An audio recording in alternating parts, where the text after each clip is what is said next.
Hi, everyone. Welcome to tonight's episode of our live show here on Facebook and YouTube. This is the Alley-Oop. Today, we're starting off our coverage of Women in Basketball Month with a guest that grew up in the OBA in Ontario. She's back in Chatham right now. Bridget Carleton is our guest, a WNBA player, member of Team Canada. I'll bring her in. Hi, Bridget. Hi. So welcome to the show. Thanks for doing this. We're starting to tip off our Women in Basketball Month in complement to some of the amazing stuff that Canada Basketball is doing here at Ontario Basketball. So I know they've got a lot of sessions. There's still room to sign up for some of what they are doing. I know you've got experience with Canada Basketball being on the national team. Some of their sessions that they've got for coaches, for players, for officials, just people across all aspects of the basketball community. So we're just trying to complement that and have some conversations and get back to our roots a little bit with some basketball memories of our time playing in the OBA growing up. Do you want to start us off with talking a little bit about your career and how you got started, just to introduce yourself? Yeah, absolutely. Well, thanks for having me on. And I know Canada Basketball has a great program coming up this month and a lot of great panelists. I am in the one on Monday, this coming Monday. So everyone should tune in. I know it's going to be a great thing for people to listen to and tune in and learn some things. But yeah, so grew up in Chatham, Ontario, played OBA. I think I started on my first club team when I was in grade 3, played for the Chatham Kent Wildcats in the OBA. Did that until I was in grade 9 and played for Team Ontario when I was 14, 15, 16, won a couple national championships, which was awesome. And then from there, I made the cadet national team, junior national team, went on to play at Iowa State University. And now I'm playing professionally, WNBA. I was in Australia last year and France this year, and with the Minnesota Lynx this summer, the WNBA. And playing for our senior national team, which is a dream come true, and looking forward to the Olympics this year. Amazing. I'm gonna pull up a graphic here to see if you remember this, Bridget. Oh my gosh, that might have been my first year playing for Team Ontario, I think. Any specific memories? I know you said you won a couple national championships with Team Ontario. I know, just talking to RJ Barrett last year, he said that's where I felt confident for the first time. Anything like that stand out to you, or anything specific you remember about that time in your life and playing, for competing for a national championship with Team Ontario? Yeah, for sure. I think when I was 13, I remember going to the first Team Ontario tryout for the U15 team. So I was super young. I knew I probably was going to make it, but it was just an experience for me to be at the tryout. And I remember being super nervous. It was in Sarnia, Ontario, and I just felt so young. I felt so inexperienced. I was from this little small community in Chatham and hadn't really put myself out there yet. So that first Team Ontario tryout really opened my eyes to what I could do with basketball and what I could do with the sport in Ontario. So then the following year, that was where this picture's from. I actually made the team, was a starter on that team, and won a national championship. We were in Winnipeg that summer, I believe. And yeah, I think like RJ would have said, that's when I realized my dream. I love playing for my province. I want to play for the national team. I want to, go to the Olympics one day. This is what I can do. And I deserve to be here. And if I continue to work hard and get better and better, look at all I can do. So for sure, I think that's when I realized what I could do with the sport and how good I could be. That's amazing. Yeah, I mean, speaking of the national team, I know FIBA just released their updated rankings. Those, I think they're called the Nike rankings. And the Canadian women's program ranked 4th in the world. So I'm sure you're excited to eventually get to the Tokyo 2020 or 2021 Olympics, whenever it may be. Congrats on qualifying. How are you and the team preparing? What kinds of things are you doing to stay active individually and as a team? Yeah, it's been obviously a little bit different this year. We haven't seen each other since we were the qualifier in Belgium last year, which was the end of February or beginning of February, so it's been over a year since we've all been together. We've had virtual meetings monthly, which has been great just to connect, even though we can't really do anything on court. But everyone individually is working as hard as they can to be in the best shape, be in the best, be ready for when we get to Tokyo this summer. And we're all super motivated. We're ranked 4th in the world, which is the highest ranking we've ever been. And we have high goals. We want a medal. We want to get on the podium. So we're all super motivated to do that and working hard to achieve those goals. Amazing. I should have mentioned at the start of this, if anyone has comments, we're taking questions. So whether you're watching on Facebook or YouTube, type a question into the comments section, and we'll bring it up on screen here with Bridget. So yeah, anything you want to know, I don't know. Speaking of Team Canada, I also wanted to talk about the mini Team Canada that's happening over in Minnesota. I know you got to play with Kayla Alexander as one of your roommates in the bubble. And now the big signing of Natalie Ashanwa, these players that you know well, either from your time growing up, developing, through Ontario and then into the Canadian basketball national team system.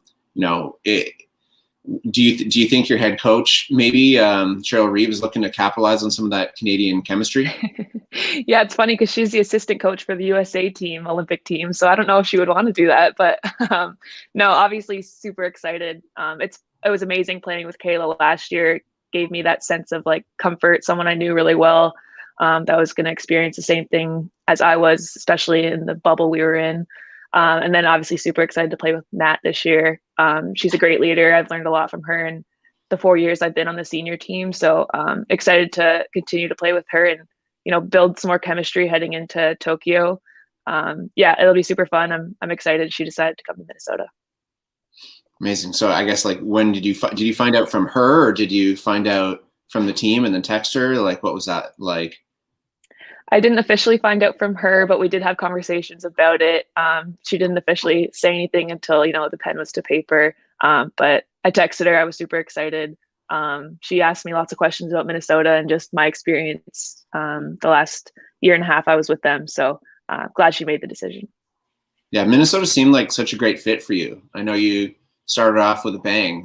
Your first start got a lot of publicity. I think it was one of 3 players that's ever had 25 and 5 in their first game. So in the Wubble, like, what was that experience like for you with the program, and how have they really invested in you and allowed you to flourish as a player? Yeah, Minnesota's a great fit, like you mentioned, for me. I was lucky. I got drafted to Connecticut in 2019 and made that roster and got waived about a month and a half later. There were some injuries and I was the last one on the bench, so I ended up getting waived. But Minnesota picked me up, took a chance on me, so I was able to finish the 2019 season off with them, which was great for me heading into 2020. I got to learn what the coaches were like, what my teammates were like, the systems they like to run, what practice styles are like. So I was confident heading into 2020, and especially in the strange season we had in the bubble, I knew I was going to get some opportunity. We were playing every other day.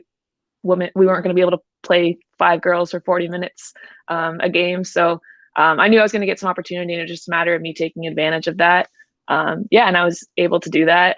Like you mentioned, my first start, but my teammates were awesome, super fun to be around. And that was necessary in that bubble because we couldn't really get away from anything. And that's all we could really do was hang out with each other. So it was a fun, good experience. Learned a lot, and I think I proved to myself that I deserved to be at that level. Yeah, you mentioned that you couldn't really do much in the Wubble, but now that you're home and in lockdown, like what's better? Yeah, well, it was interesting about the bubble. Like, you kind of like forgot about the pandemic. I mean, yeah, we got tested every day and we wore masks and we sanitized our hands, but like that wasn't really in the front of our minds. We were just there to play basketball. We knew we were in a safe environment. We didn't really have to worry too much about it. So leaving the bubble and like getting on that first flight, I was like, whoa, there's a lot of people around. It kind of freaked me out a little bit. Totally like kind of forgetting like what the real world was like. But yeah, back in lockdown, I mean, just kind of controlling what I can control, getting in the gym when I can get in the gym. Obviously it's nice to be with family in a time like this. So that's what I've been able to do, and just making the most of it, enjoying my time here. Amazing. We're going to do a question from Coach Steve Betancourt, who wants to know, what was one of your best moments as a basketball player? So we'll do that one first. My best moment as a basketball player. I think representing Canada for the first time on the cadet team. I was 16, playing in Cancun at the FIBA Americas. I think that was like one of the moments that sticks out in my head is like, oh wow, like I did it. I'm representing our country, one of the best, like the best country in the world in my mind. So I think that was like a really special moment for me that I won't ever forget, that feeling. And then And what was the transition like from one level to the next? it's a good question. I guess there's a few instances of that. So like, either that's going from like high school to NCAA or NCAA to the pros. Yeah, for sure. Every level, every next level, players are faster, stronger, smarter, and so it's a lot about learning kind of where you can fit in, learning your strengths and weaknesses as kind of soon as you step up to that next level, and learning to adjust and get better and grow from there. I did note, like, especially going from college to the pros, um, the IQ, like the basketball IQ, was just so much different, so much better in the pros. These women have played basketball their whole lives. I'm all of a sudden playing against women who are 10 years older than me, and they've, played for so much longer than I have, and they know what's going to happen 2 plays before it happens. So that was really eye opening, and I always thought I had good IQ, and I got to that level. I was like, oh no, this is what the best can do. So I think that was the biggest difference, especially in the pros. Another question. I know you touched on a little bit about your best moment as a player, but more specifically, someone wants to know what's the best game you ever had in your life? Like, I don't know, did you ever drop 50 Ooh. points or triple I don't think I doubles? ever dropped 50. I think, well, the one that sticks out, the one that you mentioned earlier, was when my first start in the WNBA. I obviously played really well and got my coach had a lot of confidence in me to start me. After I hadn't really played a whole lot of minutes prior to that. I think it was like the third or fourth game in. But yeah, that was a super special moment for me. Just kind of proving to myself that I deserved to be there, like I mentioned before. Yeah, another question here is about overseas versus the WNBA. I know you've been a pro at both levels, and how is maybe the playing style different or the lifestyle different? What's that experience like? Yeah, it's definitely different. Especially, I mean, the lifestyle obviously is completely different. You're away from your family, you're in a way different time zone. So that can be definitely difficult, but you're also traveling the world and you're getting paid to play basketball and travel the world, which is something that, you never want to take for granted. So definitely a very cool experience. But, people say like the WNBA is the best league in the world. It's at different times of the year. So all the best players that are playing overseas are playing in the WNBA during the summer months. So that's, the biggest difference between the two. Obviously, both great experiences and both great for their own reasons. But yeah, both fun to be a part of for sure. Thanks for that, Brian. Before we go, I had a question about, like, do you remember which OBA teams you played on, like in any Ontario Cups? I Like in played for Chatham? the Chatham Kent Wildcats. Yeah, that was. I don't think we were ever in Division 1, but we made Division 2. I think we won gold a couple times in Division 2. Amazing. So just thinking about some of those young athletes, maybe a young girl who's looking up to you and your path that you took. Like, what is your best advice for maybe any OBA athlete that might be watching this right now? Yeah, it's a good question. I think um, something that I've like, as the times have changed. There's a lot more women's basketball on TV than there ever has been. I think that's something that I missed out on when I was young and growing up in the game. I would just say, like, watch as much basketball as you can, and like dream big, set your goals high to get there one day, to be those players one day. Set big goals, set small goals, and work hard every day to accomplish them. And it's pretty cliche to say, but like getting 1% better every day, I think it looks different every day. Sometimes 1% better is relaxing and resting and recovering, and sometimes it's getting in the gym and getting 500 shots up. But that's my mindset every day as a basketball player, and it's got me to where I am today. So yeah, set your goals high, dream big, and watch as much women's basketball as you can.